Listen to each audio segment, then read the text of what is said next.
Hello guys, അപ്പം ഞാനിന്ന് വന്നേക്കണത് ഞാൻ കണ്ട ഒരു ടെലിഫിലിമിൻ്റെ ഒരു റിവ്യൂ എന്ന് വെച്ചാൽ ഞാൻ കണ്ട എൻ്റെ ഒരു എക്സ്പീരിയൻസ് നിങ്ങളായിട്ട് ഷെയർ ചെയ്യാൻ വേണ്ടിയിട്ടാണ്.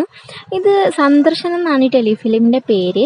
ദൂരദർശനിൽ ടെലികാസ്റ്റ് ചെയ്തിട്ടുള്ളൊരു മൂവിയാണിത്. ഒരു 90s പശ്ചാത്തലത്തിലുള്ള ഒരു മൂവിയാണ്. ഈ മൂവിയിൽ കേന്ദ്ര കഥാപാത്രമായിട്ട് വരുന്നത് ഒരു പെൺകുട്ടിയാണ്. പഠനത്തിലും എല്ലാം മിടുക്കിയായിരുന്ന ഒരു പെൺകുട്ടി അതിൻ്റെ അമ്മ മരിച്ചതിന് ശേഷം ബന്ധു വീട്ടിൽ സഹായത്തിന് നിൽക്കുന്നതാണ് കഥ. അപ്പോൾ ഈ വീടെന്ന് പറഞ്ഞ ഒരു തറവാടാണ്. ആ തറവാട്ടിൽ അമ്മയും അച്ഛനും ഇവരുടെ തന്നെ ഒരേ ഒരു മോളും ആണ് ഉള്ളത്. ഈ മോളെന്ന് പറഞ്ഞാൽ പട്ടണത്തിൽ പഠിച്ച് പരിഷ്കാരിയായി എന്ന കുട്ടിയാണ് ഈ മോള്. അപ്പോൾ ഈ മോളുടെ ഓരോ ശീലങ്ങളൊന്നും വീട്ടുകാർക്കോ കാർത്തിക്കോ ഒന്നും അത്ഭുതമായിട്ടാണ് ഈ മൂവിയിൽ കാണിക്കുന്നത്.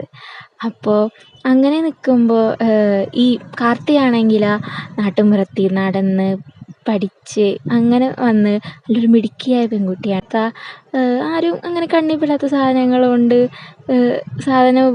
ഉപയോഗിച്ച് ഓരോന്നുണ്ടാക്കുക, എന്നിട്ട് വീട്ടുകാരെയൊക്കെ സന്തോഷിപ്പിക്കുക, അങ്ങനെയൊക്കെയാണ് ഈ പെൺകുട്ടിയുടെ സന്തോഷം, ഈ കാർത്തിയുടെ സന്തോഷം. കാർത്തി എന്നാണ് ഈ പെൺകുട്ടിയുടെ പേര്. അപ്പോൾ അങ്ങനെ ഇവരുടെ വീട്ടിൽ ഒരു അതിഥി വരികയാണ്. ഈ മോളുടെ തന്നെ സിറ്റിയിൽ പഠിച്ച കൂട്ടുകാരിയുടെ സഹോദരനും കൂടി വീട്ടിലേക്ക് വിരുന്ന് വരുന്നതാണ് കഥ. അങ്ങനെ വീട്ടിലേക്ക് വിരുന്ന് വരുമ്പോൾ ഈ സഹോദരിയുടെ മനസ്സിലെ പല ഉദ്ദേശങ്ങളുമായിട്ടാണ് വരുന്നത്. അതുപോലെ തന്നെ അങ്ങനെ ഒരു മിടുക്കനായ ചെറുപ്പക്കാരൻ വരുമ്പോൾ അവരുടെ വീട്ടിലും വല്യച്ഛനും വല്യമ്മയ്ക്കും മനസ്സിൽ പലതും ചിന്തകളും വന്നു. മിടുക്കനായ ചെറുപ്പക്കാരൻ തൻ്റെ മോൾക്ക് പറ്റിയൊരു ചെറുപ്പക്കാരൻ വരുമ്പോൾ അവരുടെ മനസ്സിൽ പല ഇതും തോന്നുന്നുണ്ട്. അങ്ങനെ ഇരിക്കെ ഇതൊന്നും അറിയാതെ താൻ വരുന്ന വിരുന്നുകാരെ സൽക്കരിക്കാനും അവർക്ക് സന്തോഷം ഉണ്ടാക്കാനും ഒക്കെ നോക്കുകയാണ് കാർത്തി.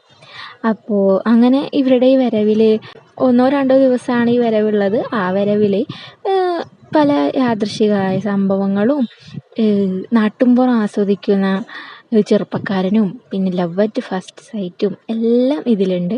അപ്പോൾ ഒരു നല്ലൊരു മൂവിയാണ്. അപ്പോൾ എല്ലാവരും കണ്ടു നോക്കുക. Thank you for watching my video. See U.